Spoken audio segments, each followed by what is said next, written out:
It is about that time. Marvel Rivals has a lot of backstory for each character with Easter eggs for characters that may join the game in the future, and storylines that may be explored in later seasons. It is a lot of reading, so I am here to catch you up so you can keep playing the game. Welcome to yet another episode of our Marvel Rivals lore series, where this time we learn how Illyana Rasputin, who is simply known as Magik, became a rival. And we are covering Magik on this episode because it was suggested by Lima Bean 407 in the comments of a previous episode. If you would like to suggest who we cover next, simply leave a comment here on this video, or you could join our Discord where you could do so over there as well. And if you would like to watch videos early or just support the channel, consider becoming a YouTube channel member. You get a badge next to your name, you get access to emotes, early videos like I just mentioned.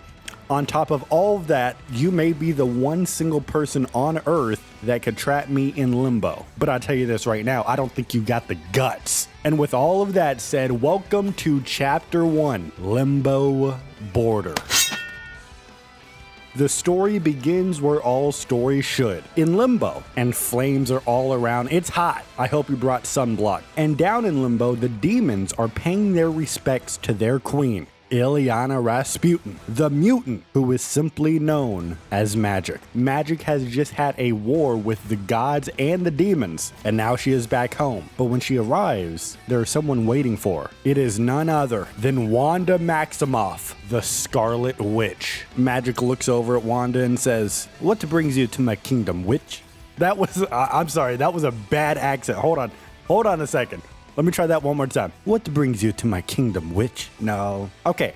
All right. Maybe I can't do a good Magik accent, but I could do a Red Guardian accent. Hold on. Give me a second. All right. I hope you watch Marvel Studios' Black Widow movie. If you haven't, go watch that movie and then come back to this video. All right. I can do a good Red Guardian. Remember when they're out on the field arguing? This is my Red Guardian, okay? What is with this tension? What is with all this tension? That's pretty good, huh? All right, let's continue. Wanda replies saying, "I have come to gather allies for a great war beyond the ones here." And then Magik looks to her side. She sees the demons that were just praising her. And she says, "I already have plenty of allies. I don't know what you're talking about." But in the accent that I can't do, you know what I mean? And then Magik continues and she says, "And as for wars, are we not already facing too many here?" And then she looks back at Wanda, and Wanda, she's got that look on her face. She says, "Hey, none of these wars are like this one I'm talking about. Countless time streams have become entangled. At first, I thought it was merely my own dimension at risk, but then Steven showed me otherwise." And then once Wanda mentioned the name Steven, Magik froze. What? Steven? She hasn't heard that name in so long. And Wanda says, "Yes. Dr. Stephen Strange showed me that there were battles far greater than any I could have even imagined." And then Magik starts to understand. Her eyes a little bit more focused. She's taking it seriously now, and she says, "We have all become so embroiled in our own conflicts." I'm sorry, I'm not even gonna do accents. I'm sorry. We have all become so embroiled in our own conflicts that we have missed the bigger picture. And this is when Wanda raises her palm. It's open, and then starts glowing with her red chaos magic. This is chaos magic, Wanda. And an image materialized right in the palm of her hand. Heroes that Magik knows are fighting across realities. Magik now knows that there's no joking about this. This is the new primary focus. And she says, that doesn't look good at all. And Wanda says, "We need your help. Your magic taps into the soul. And with so many souls at risk, that power may be exactly what we need." So then Magik clenched her fist, and her soul sword manifested right into her fist.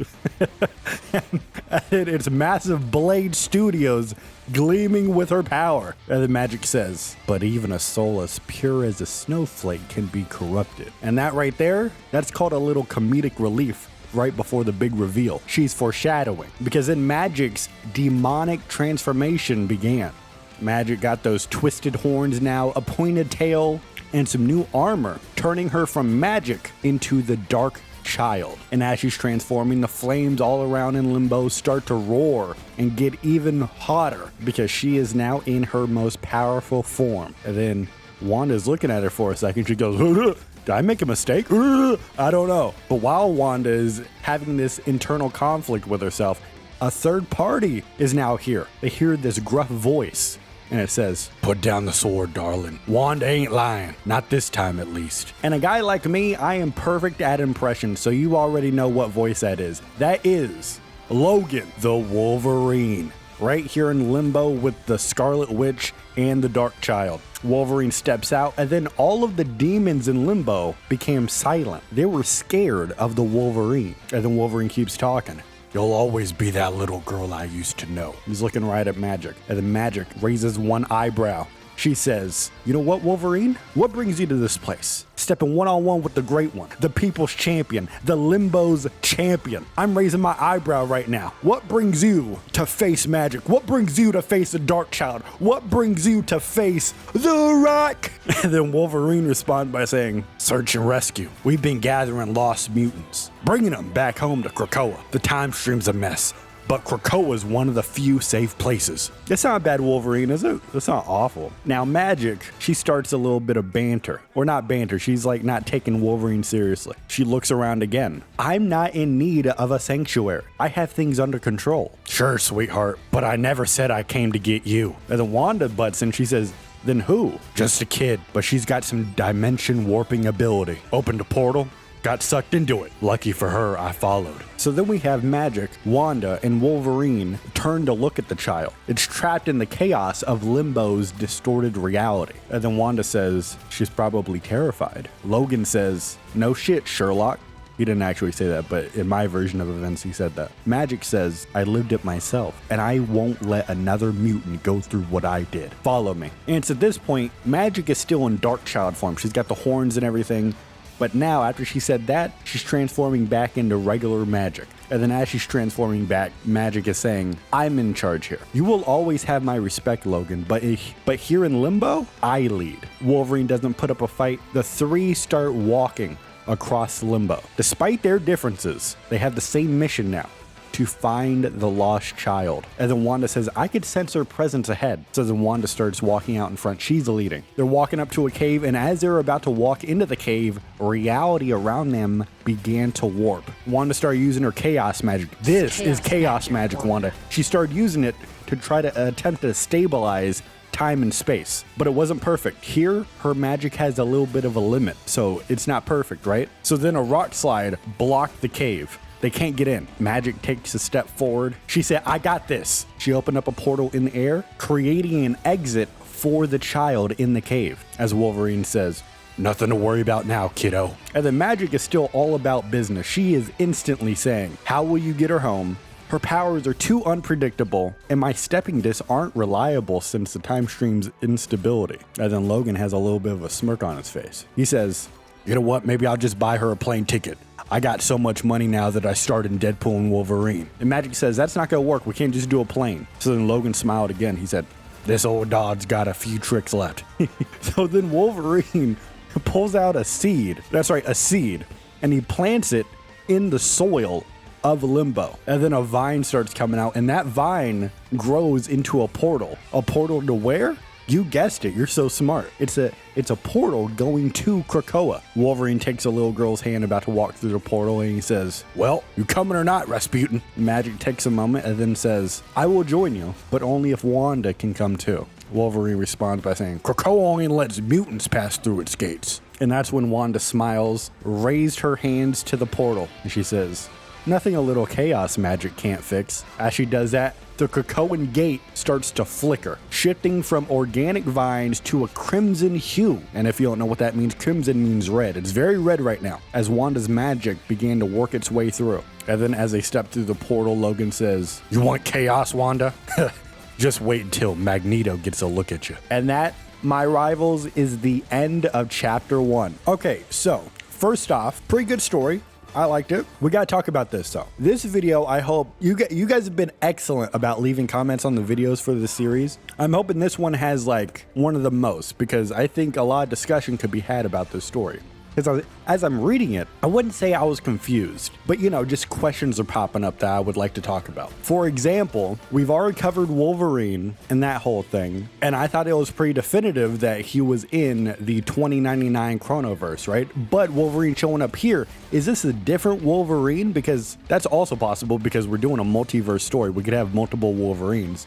But is it the same Wolverine? Are we in 2099? Because this story takes place in Limbo, so it doesn't necessarily have to be in present day or something. It could be in 2099. However, you keep thinking about it, Wanda is also in this story, and when we read that story, it didn't seem like she was in the 2099 universe. Although she could be, it's not impossible, but I just didn't get that vibe from it. And then you keep thinking about it even more, Magik pops up in Venom's story, and I don't think Venom takes place in 2099 either. So we may be dealing with multiple versions of the characters that are in the game, which I'm not opposed to, but I just didn't, up until this point, I didn't think we were going with that approach. I thought we just had one character and they were all from different universes. So that makes me think about my placements for the universes that we just did on the previous episode, including there could be multiple Black Panthers as well. And I know you may be watching, some of you may be like, hey, dumbass, hey, big dummy, yeah, there's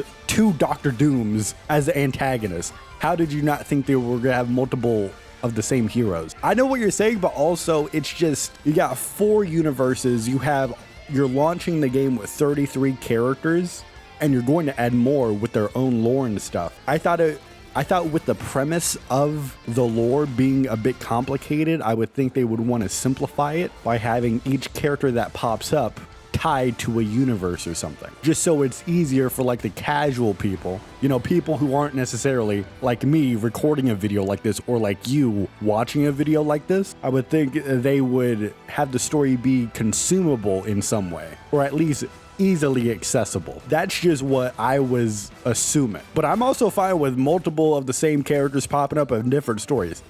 That muddies the water, but I don't say that in a negative connotation whatsoever. I think that's a lot of fun, because we got to put things together and make those connections ourselves. I think that's fun. I'm just letting you know where I'm coming from with my approach before this story. So let me know, what do you think about that? Do you think we got multiple Magics, multiple Wolverines, multiple Wandas already? Or do you think somehow this is going to connect and we just thought they were in different universes than they actually are? Also, another thing I want to mention in case you're watching and you didn't pick up on it is that I know in the movies are leaning towards Wanda, the Scarlet Witch, being a mutant, but in the comics, she's mainly a witch. And how do I say it? She's sometimes in the comics, she's been a mutant, but it's kind of been, how do I say? It's surface level, it's superficial. She's not like an actual mutant. So it seems like here for Marvel Rivals, she's not gonna be a mutant. So they're going, she's just a witch, right? So I just want to point that out in case you didn't pick up on it here. So that's why Wolverine was like, you can't get into Krakoa because she's not a mutant in this iteration of her. And another thing that's pretty interesting, I am pretty sure that the Wanda that's in this story is the same one from the actual Scarlet Witch story we had, because in here she's referencing Stephen Strange, talking about the multiverse and the time stream entanglement and such. And that's the conversation she had with Doctor Strange in that story, so I'm pretty sure this is the same one. And I know a minute ago I was talking about multiple versions of the characters, but it could also still, it's not impossible for it to be the same ones. Because for Wolverine, in his story and such, he's working with Black Widow and then he saves Captain America and such. But this could easily be explained as this story right here with the kid and Magik and such just happens before he starts working with them. So it's not impossible for it to be the same one. Again, I like the story. Let me know what you think about everything we talked about. Let me know what you think of the story. Let me know whose story you want us to cover next. Please leave a like on the video if you liked it. It helps it get out to more people. I do appreciate the support. As always, you guys are very supportive. Thank you very much. If you want to support the channel memberships and super thanks are available if you want to do that. And I want to thank you for watching. But even though I thank you for watching, you have to remember, you and we are rivals till the end. And I don't care if we're both trapped in limbo. I am never going to forget that.